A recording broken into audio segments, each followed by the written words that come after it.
Jurnalimizda olimlar, muharrirlar, jurnalistlar,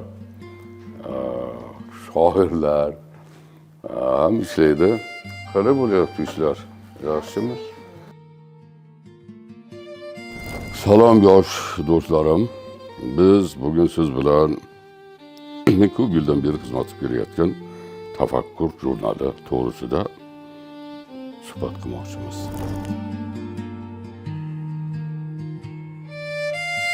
Jurnal mana shu yozda 32 yoshga to'ladi. Boshida aytildi, bu juda ham ommabop jurnal bo'lishi kerak deydi. O'zi hamisha shunday deyiladi. Nashr ommabop bo'lishi kerak deb. Lekin o'ylab qarasak, endi Tafakkur juda ham bunaqa ommabop bo'lishning imkoni yo'q ekan. Chunki bu nazariy jurnal. Hamma ham masalan buni haligi stanokni dastgohda oldida turgan o ishchi ham buni deylik mushtumda olib o'qib, kulib qilishi mumkin. Lekin bu Tafakkur fikr talab qiladigan, mulohaza talab qiladigan nashrni deylik hamma birday masalan 38 million odam, buni endi agar o'qiydigan qismini 30 million desak, 30 million odam o'qishi qiyinroq. Men tasavvur qilmayman. Koshki shunday bo'lsa. Fikr tanqis fikrlaydiganlar ham ko'p emas. Shuning uchun bizning jurnalimiz shu fikrlaydigan bir qatlam deymizmi, fikrlaydigan bir odamlarga mo'ljallangan. Asosan ziyolilar, olimlar, san'atkorlar, shular bizni asosiy mushtariylarimiz. Men mana shu 32 yildan beri shu yerda o'tiribman.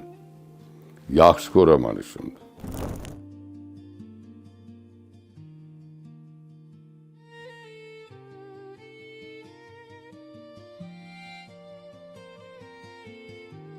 Bizda O'zbekiston qahramoni, bizning ustozimiz Ozod Sharafiddinov ishlaganlar. Bizda bugungi mana akademigimiz juda boobro' ustozlardan Abdulla Azam ishlaganlar bizda.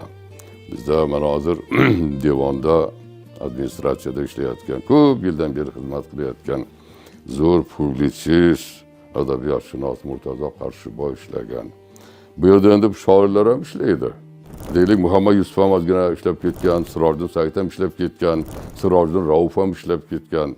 Chunki bu jurnal juda xo'mrayib olgan bir nazariy jurnal emas, badiiy publitsistik falsafa jurnali.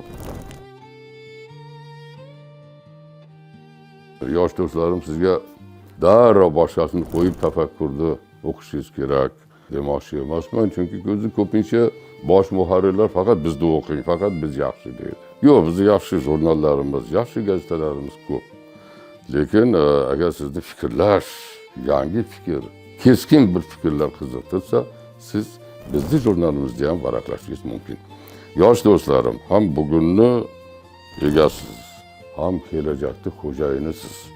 Shuning uchun odob axloqda ham, fikrlashda ham hamisha ilg'or bir safda bo'lasiz deb ishonaman.